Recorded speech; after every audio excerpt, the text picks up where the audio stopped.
All right, I think we're back, True Seeker. Again, we are reading The Deliberate Dumbing Down of America.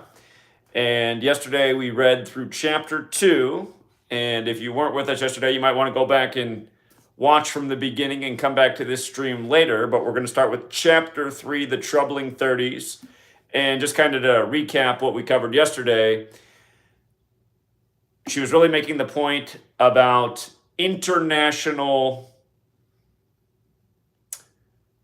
money-driven people with the top psychologists of the time creating a school system that turns people into reactionary beings rather than critical thinkers.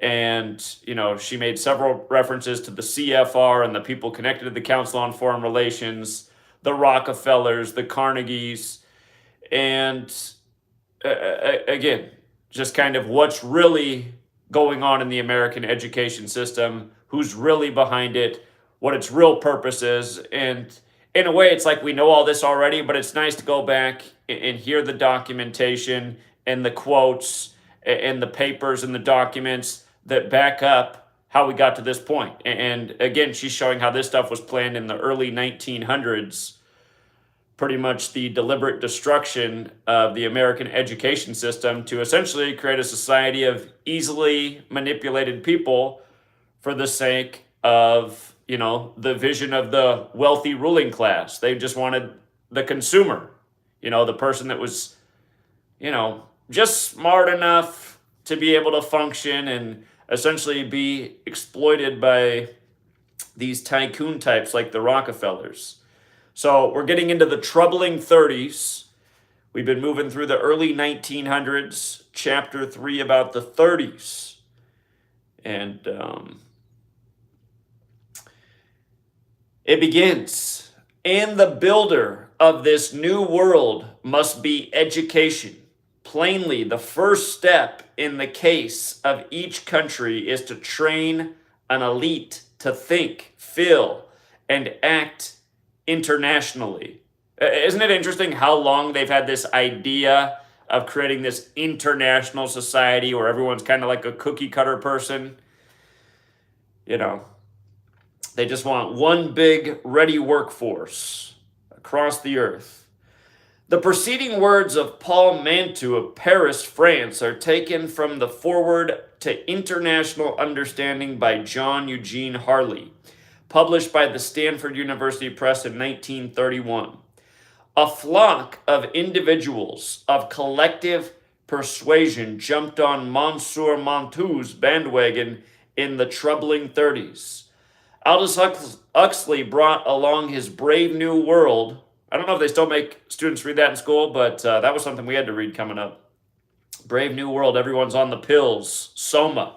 You got to be taking your pills. And remember, the Rockefellers, they kind of took over the world of education, medicine. Again, Aldous Huxley brought along his Brave New World. Professor George Counts contributed his Dare. The school built a new social order. William Z. Foster, national chairman of the Communist Party of the United States of America, wrote his Toward a Soviet America. John Dewey co-authored the Humanist Manifesto 1.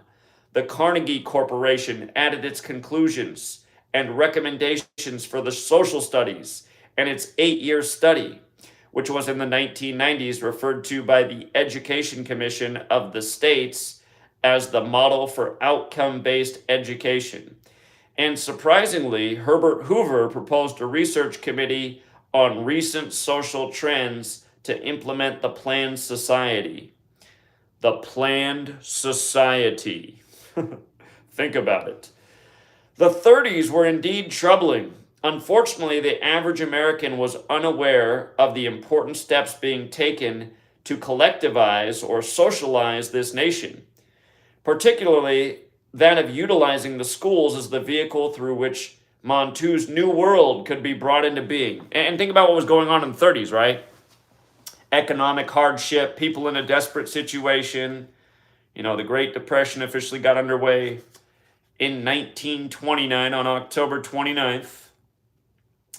So we're dated here, 1931. International Understanding by John Eugene Harley, Stanford University Press of California, 1931, was published. Excerpts from the foreword by Paul Montu of Paris, France follows. And the builder of this new world must be education. Education alone can lay the foundation on which the building is to rest. On this point, a kind of consensus has been reached by those who trust the future of international cooperation and those who refuse to believe in it. When the latter go about repeating that to succeed in such a task, one would have to change human nature, they do but exaggerate the acknowledged need for a gradual and patient reshaping of the public mind. How can a well-prepared elite be raised throughout the world to spread its influence over the masses, who can then support them in their turn? Here we encounter the real problems, and it is essentially a problem of education.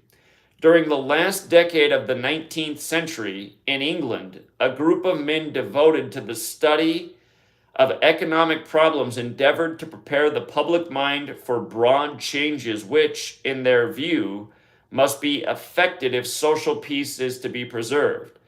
To this end, they founded the London School of Economics and Political Science, which today ranks among the most famous institutions of education. In our day, the problem has become more far-reaching still. Brutal events have supplied evidence of a truth that had been slowly gaining ground, namely the independence of nations and the need for establishing in the world an order and harmony hitherto lacking. Some undertakings have specialized in one branch of knowledge, like the Institute of Pacific Relations. Others cover the whole field of political science, like the École des Sciences Politiques, the London School of Economics, and the Deutsche Hochschule for Politik. Some of these things are European. Some are debating or research centers widely differing in character from one another according as their tendency in scientific rather than political. Such are the Royal Institute of International Affairs, the Council on Foreign Relations, the Social Science Research Council, and the American Academy of Political and Social Science. The World Education Association and the International Bureau of Education are endeavoring to compare education in civilized countries and to bridge differences by a process of mutual borrowing of methods. Plainly, the first step in the case of each country is to train an elite to think, feel, and act.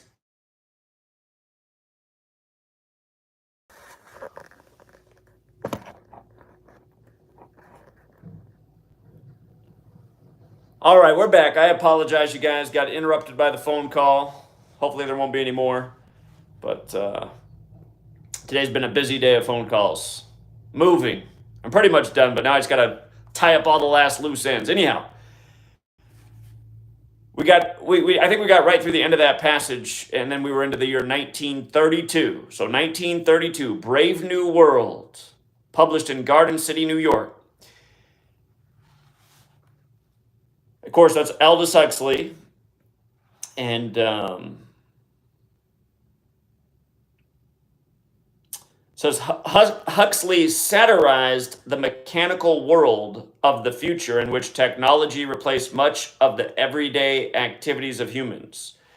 And then Professor George Counts of Columbia University, he wrote, Dare the school build a new social order, also in that year 32.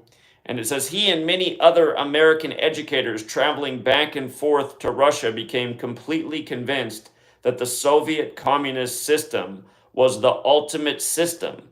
Counts was deeply involved in and a member of the Carnegie Foundation Finance Commission on the Social Studies, which produced the American Historical Association's conclusions and recommendations.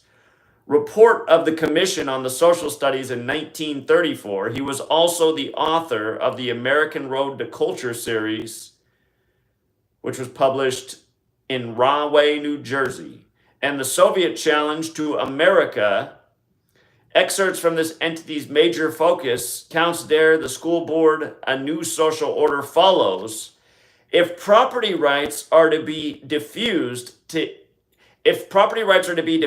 industrial society, natural resources and all important forms of capital will have to be collectively owned. This clearly means that if democracy is to survive in the United States, it must abandon its individualistic affiliations in the sphere of economics. Within these limits, as I see it, our democratic tradition must of necessity evolve and gradually assume an essentially collectivist pattern. The important point is that fundamental changes in the economic system are imperative. Whatever services historic capitalism may have rendered in the past, and they have been many, its days are numbered.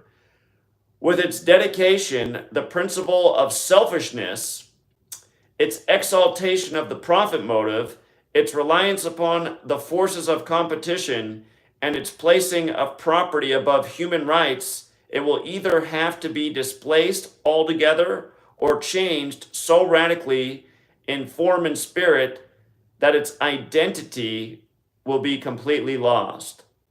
And keep in mind, I mean, this is like the same time America is about to pass the New Deal, and all of a sudden there's going to be Social Security, essentially the state managing people's finances.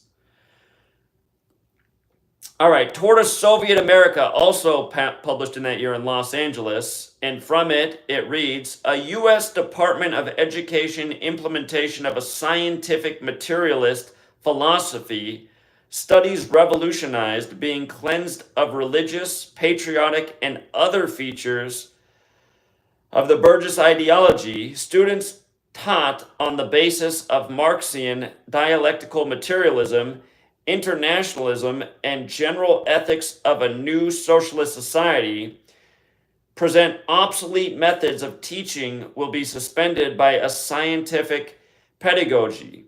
The whole basis and organization of capitalist science will be revolutionized. Science will become materialistic, hence truly scientific.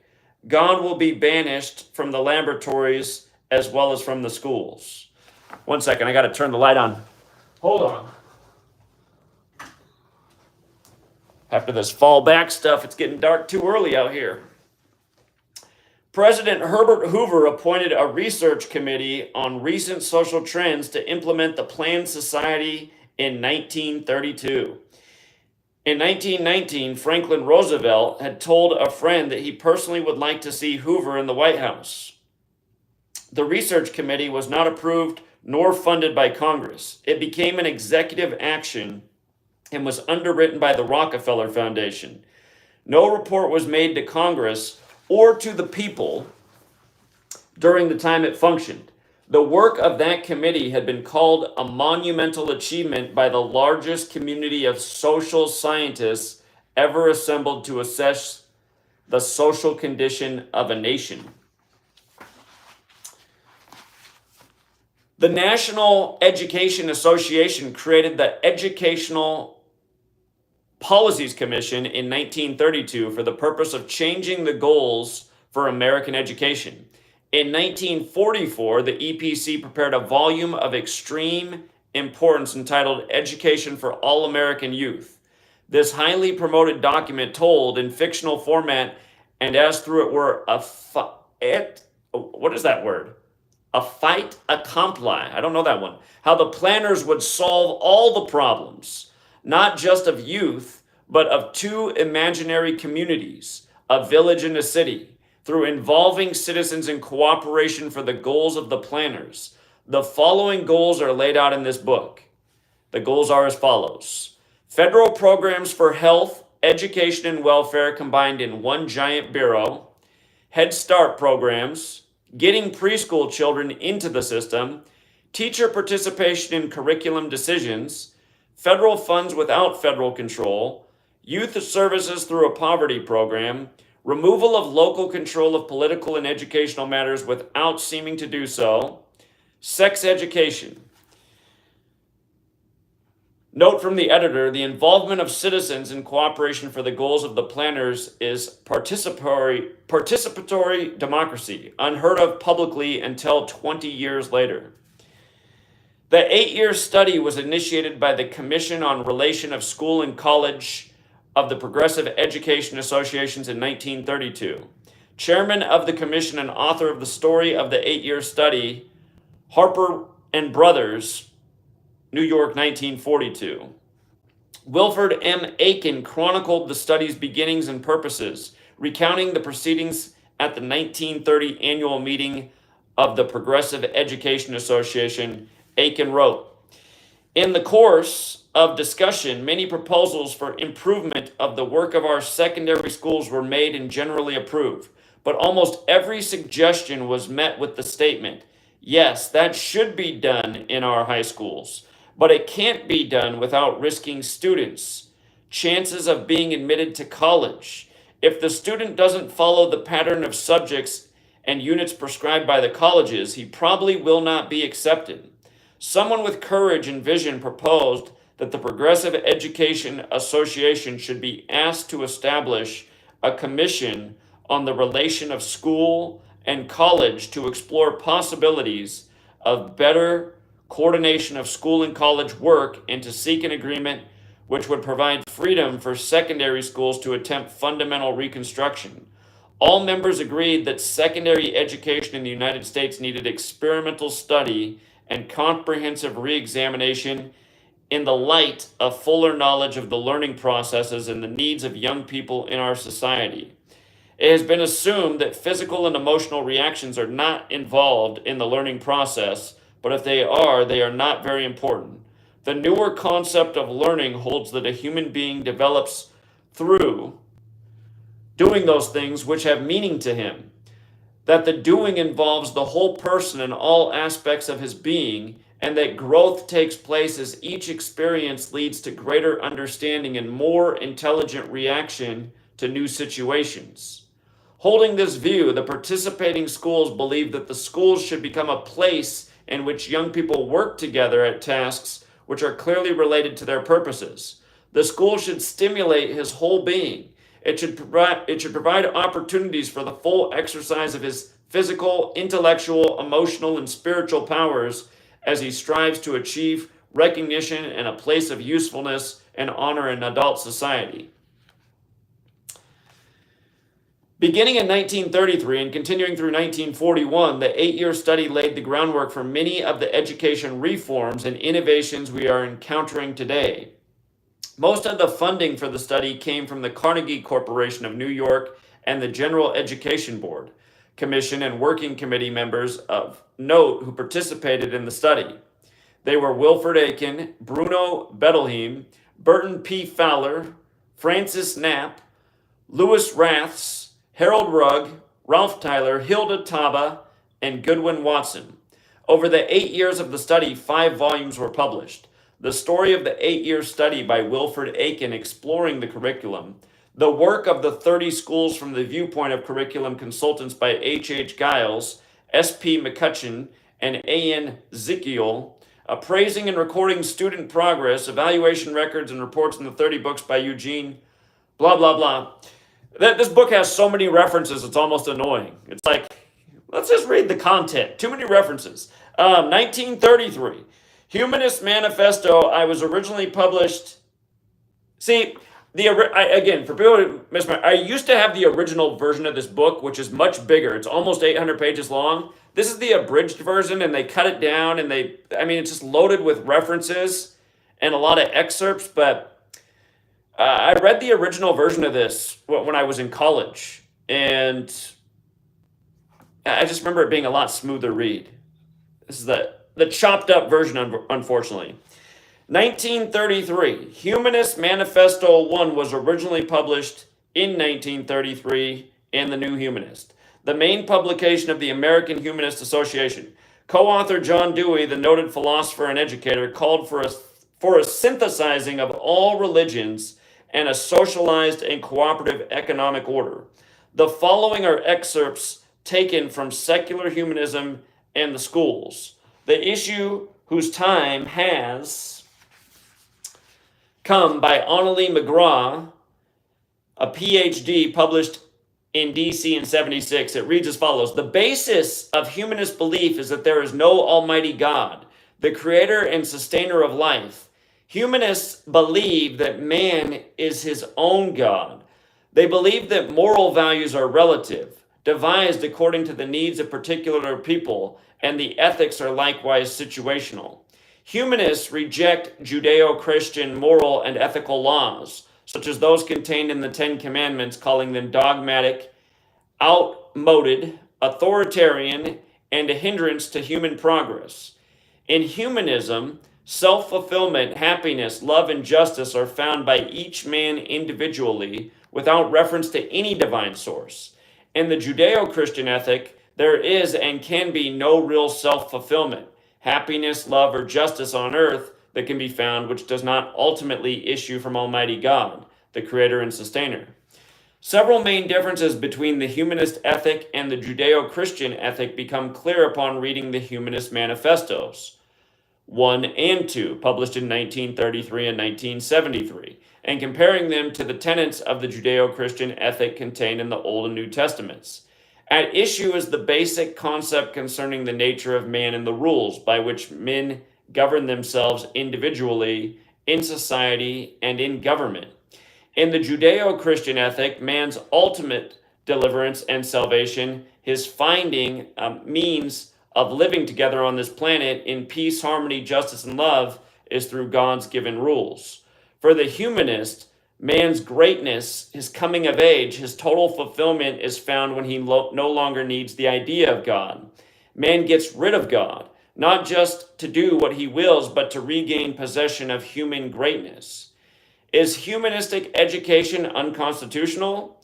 Inasmuch as humanistic curriculum programs and values clarification and moral education teaching strategies are based upon materialistic values found only in man's nature itself. They reject the spiritual and moral tradition of theistic faith and religion.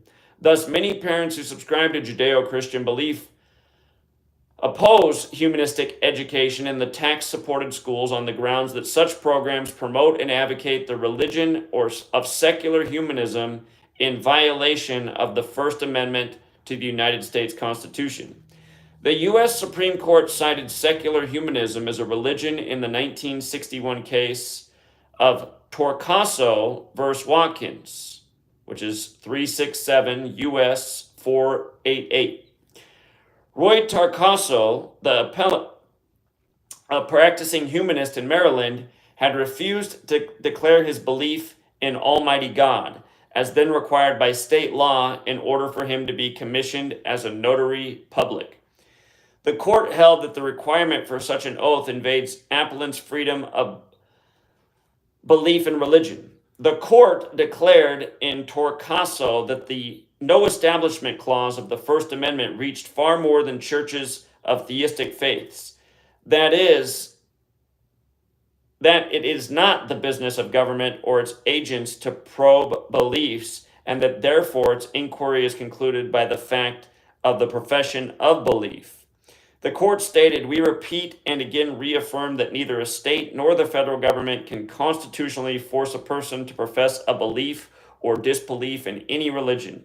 Neither can constitutionally pass laws or impose requirements which aid all religions as against non-believers, and neither can aid those religions based on a belief in the existence of God as against those religions founded on different beliefs." The court has also stated among religions in this country which do not teach what would generally be considered a belief is the existence of God are Buddhism, Taoism, ethical culture, secular humanism, and others. The Torcaso and Abington cases defined secular humanism as a religion and prohibited the government from establishing a religion of secularism by affirmatively opposing a hostility to theistic religion, values, and beliefs. In 1933, Dr. Paul Mort, chairman of the Progressive Education Association's Committee on the Emergency in Education, and one of the foremost authorities in the U.S. on school finance, wrote an article entitled National Support for Our Public Schools, which was published in the December issue of Progressive Education out of Washington, D.C. An excerpt follows.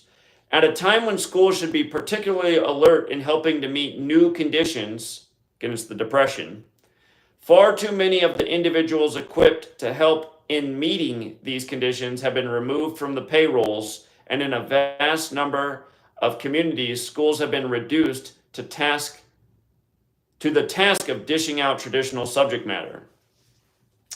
Dr. George Hartman, professor of educational psychology at Pennsylvania State College, wrote a new definition of the educated man for the December 1933 issue of Progressive Education. He states, some may at once protest, what is education to have as one of its symptoms the acceptance of radical views? The answer is yes. If radicalism means any serious endeavor to alter our current social arrangements for the better, we must consciously adopt and foster the position that it is the prime business of education to remake our institutions and our traditions, and to learn to recognize the possession of this spirit as one of the main earmarks of the educated man. The principal obstacle to the acceptance of this outcome is the persistence of a set of inner ideas, to use Whitehead's phrase, which lingers to afflict our civilization. One of the most subtle and pernicious of these inherited and unexamined postulates is the view that the aim of education, or life for that matter, is the development of the individual's personality as such. For good or for ill, we must cease training people for what they are going to do and point out instead what they should do.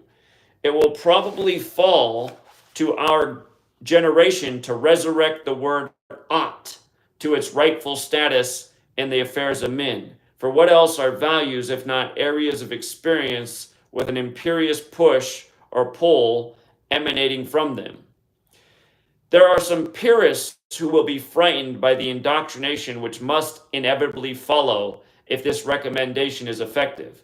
Such an objection is silly, for since indoctrination of attitudes occurs anyhow, our sole concern must be to ensure that the right ones are established. How anyone with the least pretensions to higher education can fail to be thrilled by the ultimate prospects of a single world government, the abolition of war and poverty, the enhancement of beauty in daily life, and the enlightened practice of eugenics and euthanics, is a riddle which can be explained only by a blind, exclusive regard for the immediately practicable.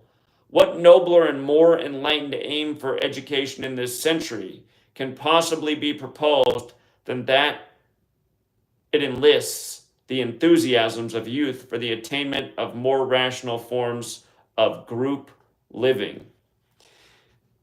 Again, the thing to really be taking home is how people have truly been planning for a long time the way to control the minds of the masses for the sake of an agenda that's way bigger than this nation, a new world order.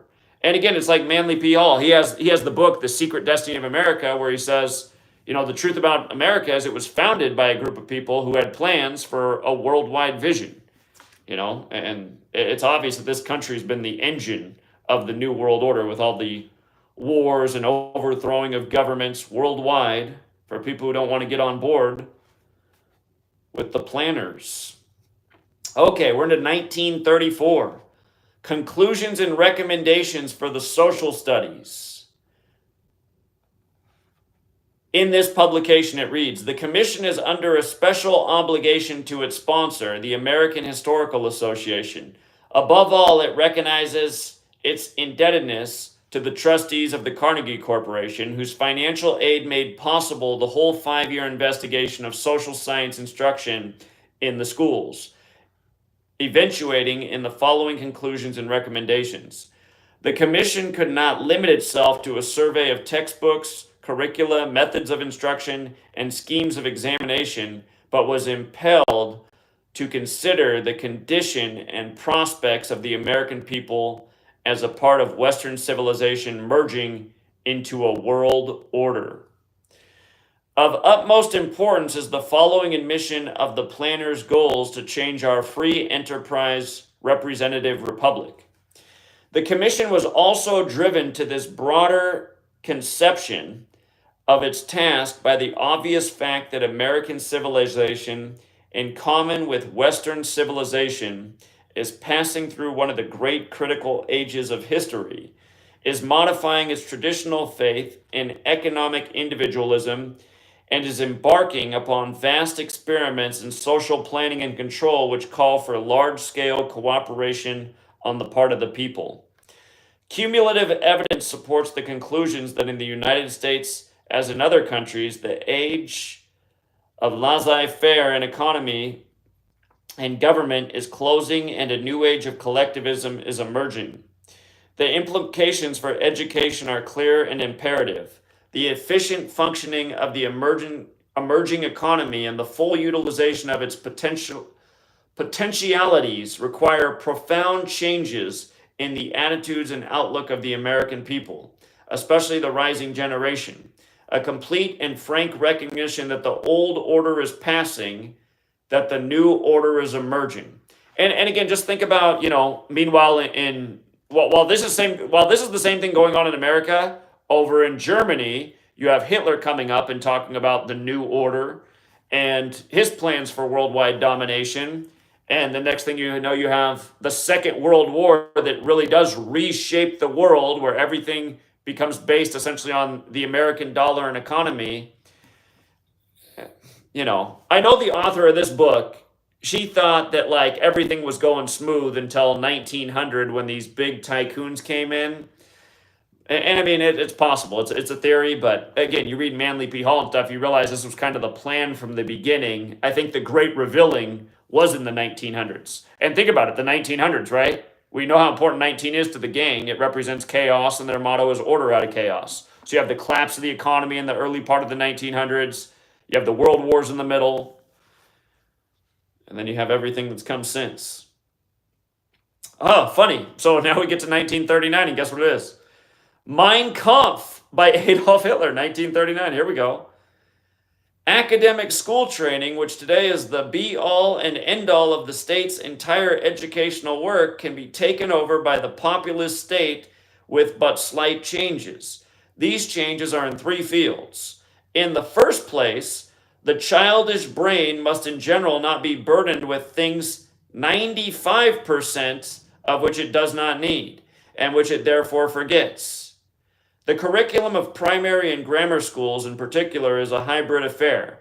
In many of the individual subjects, the material to be learned has increased to such an extent that only a fraction of it sticks in the individual's head, and only a fraction of this abundance can be used. While on the other hand, it is not enough for the purpose of a man working in his living in a certain field. Take, for instance, the ordinary civil servant who has graduated from secondary school or from the upper Realschule, some German word, when he is 35 or 40, and test the school's learning which he once so painfully acquired. How little of all the stuff that was then drummed into him still remains? So time I was my age, I'm approaching 40. What's still in my head that I had to study each day in slave school? Almost nothing. I mean, you have the leftover fundamentals of reading and writing, and if you developed critical thinking and, math problems, but almost every other thing that you learned, you don't remember. It was trivial. It was memorize it for the short term so you can pass the test and make your mom and dad happy by getting a high score in the class. So again, he says, and test the school learning which he once so painfully acquired. How little of all the stuff that was then drummed into him still remains? One will indeed be answered, yes, but the object of the amount that was learned was not simply to put a man in possession of a great deal of information later, but to train his power of intellectual absorption and the thinking power, particularly the power of observation of the brain. This is true in part, but still there is danger that the youthful brain may be drowned in a flood of impressions which it is very seldom able to master, and whose individual elements it can neither sift nor judge according to their greater or less importance. And on top of that, it is usually not the inessential, but the essential which is forgotten and sacrificed. Thus, the main object of learning so much is lost, for after all, it cannot consist in making the brain able to learn by unmeasured piling up of instruction, but in creating for later life a fund of knowledge which the individual needs and which through him once more benefits society. Summing up, the populist state will have to put general scholastic instruction into a shortened form, including the very essentials. Outside of that, opportunity must be offered for thorough, specialized scholarly training. It is enough if the individual person is given a store of general knowledge in broad outline. Receiving a thorough, detailed, and specialized training only in the field which will be his in later life. The shortening of the schedule and of the number of classes thus attained would be used for the benefit of the development of the body, the character, of will and resolution. There should be a sharp distinction between general and specialized knowledge, as the latter threatens, especially today, to sink more and more into service of Mammon. General cultivation, at least so far as its more idealistic approach is concerned, must be preserved as a counterweight. Here, too, the principle must be incessantly pounded in that industry and technology, trade and commerce can flourish only so long as an idealistically minded national community provides the necessary conditions. These conditions are founded not on materialistic egoism, but on self-denying readiness for sacrifice. So you see what the author did there. You know, she closes out the 30s by showing how what Adolf Hitler's writing is paralleling what the planners in America are writing. And again, I mean, for those of us in this community, we already know. I mean, they can teach us all day that the Nazis were the most evil thing there ever was, but really they're no different than, you know, what's going on in the world. They were a fascist regime, just like that's what runs this country. That's what runs the modern world. Government and corporation, prepping the people of societies to be consumers and employees of those corporations. You know? In yesterday's reading, we were talking about how they realized it would be better to kind of dumb down math. It would be better if the people weren't real great at math, because everything comes back to dollars and cents. You don't want people that know how to financially plan and not get manipulated by banks and all the other institutions that exploit us. So, chapter 4 is about the 40s and the 50s, but it's a longer chapter. I'm going to have to save that one for later. The phone call stole some of my time. Apologies about that phone call break. That wasn't supposed to happen. You wait for the phone call all day, you finally give up on it, and then they call you back. The author titles the next chapter, The Sick 60s. But yeah, the next chapter is very long, so we will read the next chapter, but it'll probably be over an hour of reading, and we will save it for a bit later because it's almost dinner time out here. And again, if you guys want to get your hands on a copy and read ahead, The Deliberate Dumbing Down of America, maybe you can find the original version. This book's no longer in print. It's very expensive to buy this. Again, I got a copy of this for myself for my birthday. It was $250, used book.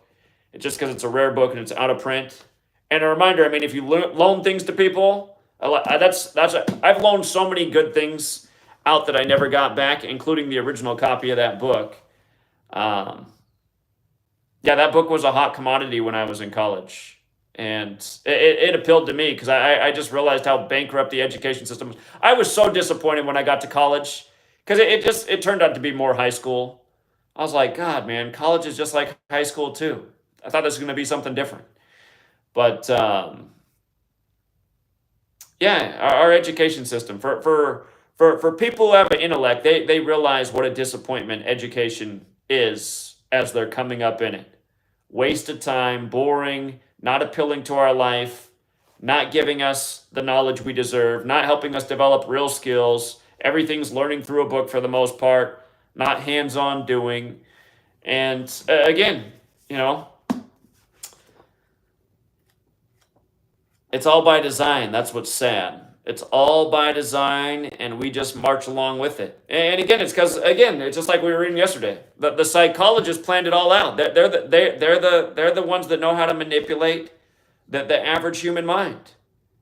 You know, they know if you just cover these basic needs for people, they'll submit.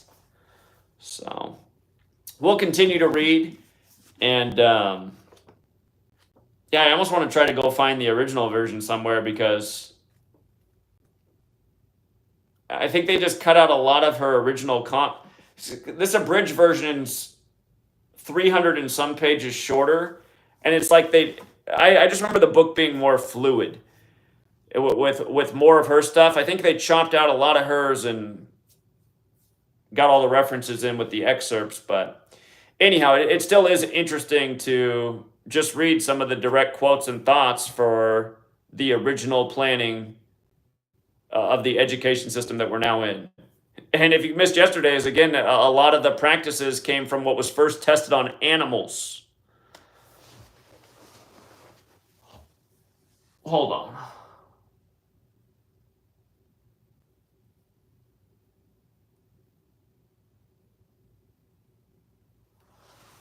Let's see something.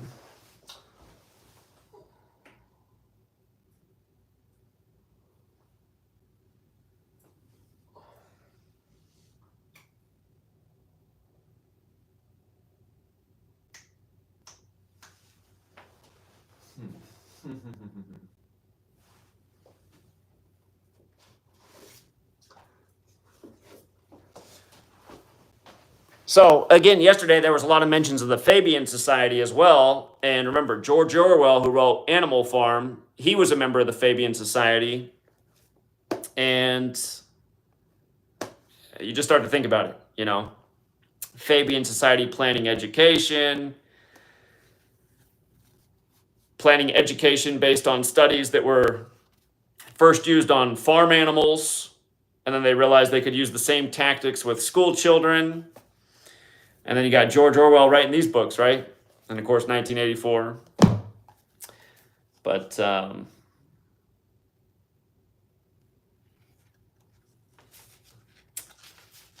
yeah, we might have to go back and read Animal Farm too. If you guys have never read this book, you can easily read Animal Farm in a day. It's another good one. So anyhow, we got to start making dinner over here. But I will keep going through this book until we get to the end. And that was chapter 3 for today. The Terrible 30s. So shout out to whoever gave the super chat. I see somebody donated $2 during the stream. When I get back on the computer, by the way, I found out from Spectrum. Thank you. It was Math2Con, you guys. Make sure you subscribe to Math2Con's YouTube channel. He's getting real active, and he's going through a lot of good content, just making some nice short videos to help spread that gematria knowledge. So shout out to Math2Con. I appreciate it.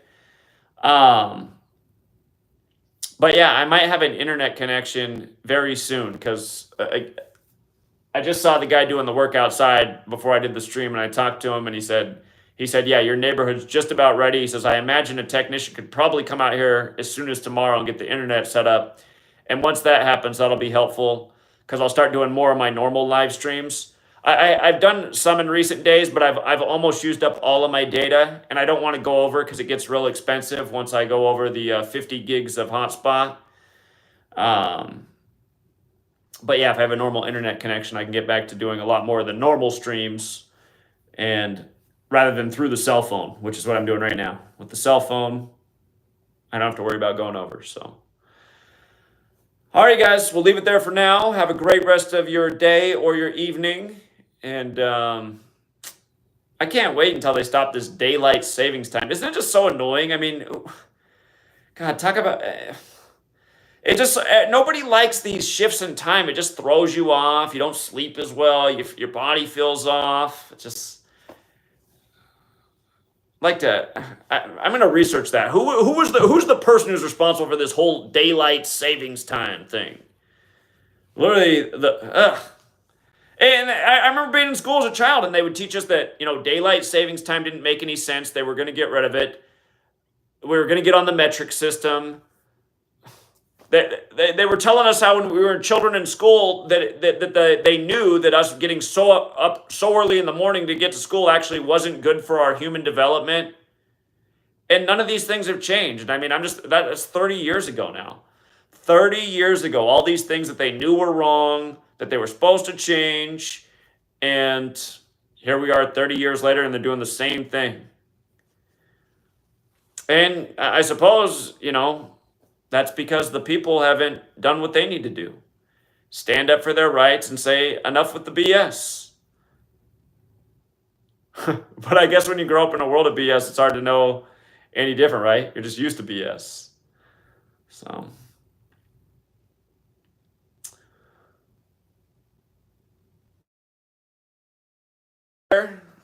And until next time.